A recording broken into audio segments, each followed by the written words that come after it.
Welcome back to DIY Made Easy. This is the third video in my Home Assistant Helpers series.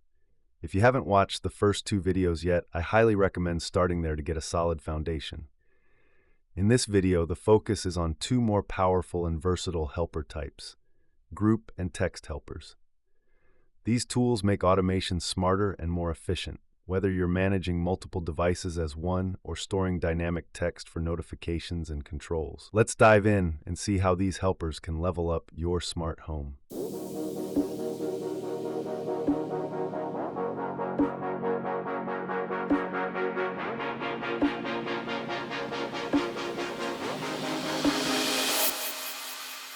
Let's dive into another powerful helper, the group helper. The group helper in Home Assistant makes it easy to manage multiple entities as a single unit. Instead of controlling or monitoring each device individually, you can interact with them all at once, simplifying automations and daily routines. For example, you can create a group of lights to turn them on or off with a single command. Or you can group all door sensors to quickly check if any door is open before bedtime. It's also great for security, like triggering an alarm if any window is left open when you leave home. With the group helper, managing multiple devices becomes more efficient, making your smart home automation smoother and smarter. Now let me show you how it works. Let's create a kitchen lights group to control multiple lights at once and check their status easily. To do that, I go to Settings, then to Devices and Services, and click on the Helpers tab. I click Create Helper, select Group, and then choose Switch Group from the list. I name it Kitchen Lights Group and add 3 lights in the kitchen: the main light, the shelf light, the sink light. After that, I hit Submit and Finish. Now, I want to see how this group works on my dashboard. I go to my Helpers dashboard, enter Edit Mode, and add a new Entities card. I remove the default entities and add both the Kitchen Lights group and the individual lights in the group, just so I can show you how they interact. Then I hit Save. On the dashboard, I can see that all the lights are off. Now watch what happens when I turn on just the sink light. The group switch turns on. That's because by default, a group switch turns on if at least one of the lights in the group is on. Even if I turn on the other lights, the group switch stays on. But when I turn off the group switch, all the lights turn off. And if I turn it on, all the lights turn on. Now let's say I want the group switch to only turn on when all the lights are on, instead of just one. This can be useful if I want to send an alert when all the lights are turned on. Let me show you how to change that. I go back to the Helpers tab, click on the Kitchen Lights group, and open its settings by clicking the cog icon at the top. Here I find an option called Group Options, and I see a toggle for all entities.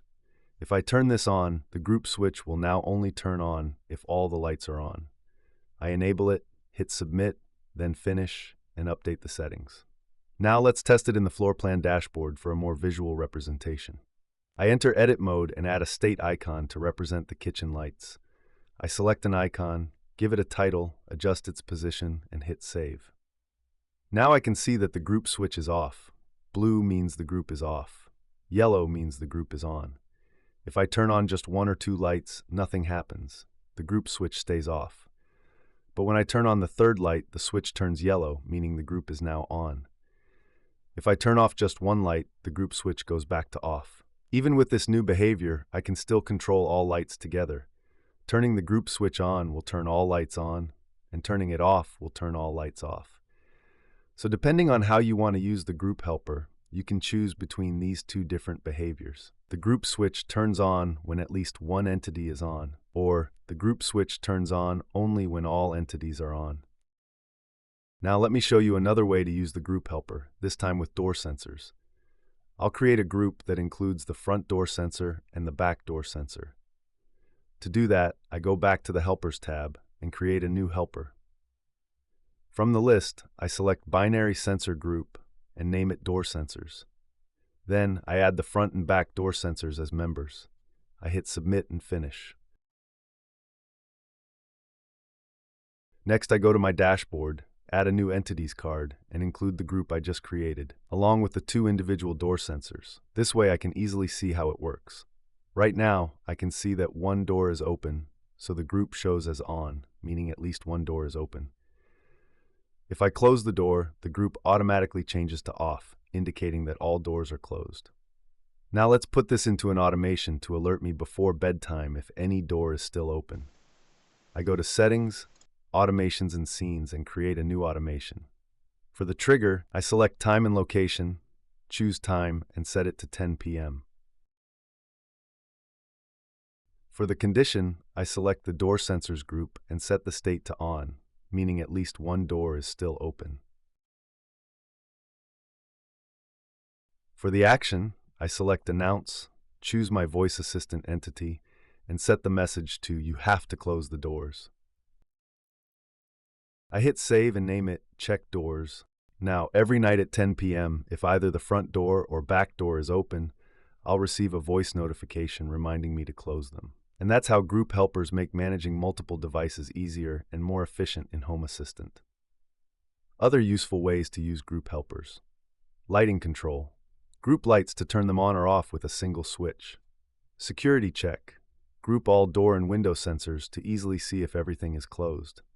Motion sensors. Combine multiple motion sensors to trigger a scene when movement is detected. Climate control. Group multiple thermostats to adjust the temperature of your entire home at once. Energy management. Group all smart plugs to monitor power usage across multiple devices. Let's take a look at another useful helper in Home Assistant, the text helper. The text helper allows you to store and update text-based values that can be used in automations, scripts, and dashboards. Unlike other helpers that deal with numbers, dates, or switches, this one is all about dynamic text input. With this, you can create customizable notifications, control messages displayed on your dashboard, or even set custom commands for automations.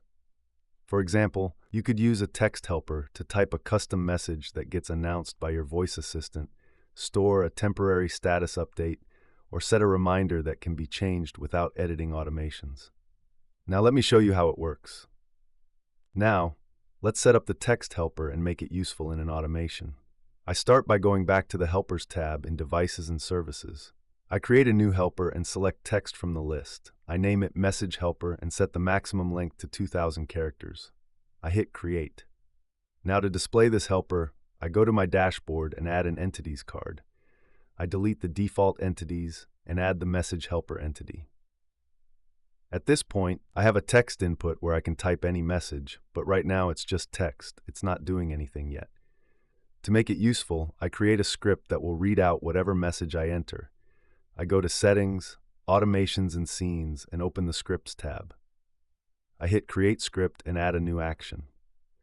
For the action type, I select Assist Satellite Announce.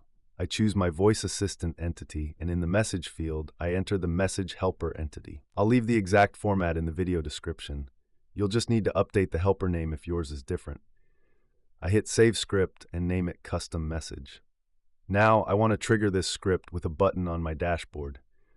I go back to my Helpers dashboard and add a button card.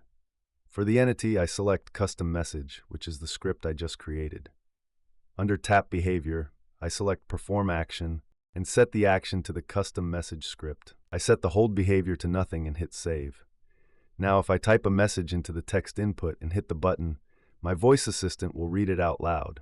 Take out the trash. Go to bed. And that's a wrap for this video on group and text helpers in Home Assistant. With the group helper, we combine multiple entities into a single, easy-to-manage group, making it simple to control lights, check if doors are closed, or even trigger automations based on multiple sensors. Then with the text helper, we created a dynamic input that can store text and even be used to send custom announcements through our voice assistant. These helpers are incredibly useful for making automations more flexible, efficient, and interactive, whether it's managing devices as a group or creating personalized notifications. If you found this video helpful, hit that like button, subscribe, and turn on notifications so you don't miss future videos. I'll be covering even more Home Assistant helpers and automation techniques, so stay tuned. Thanks for watching, and I'll see you in the next one.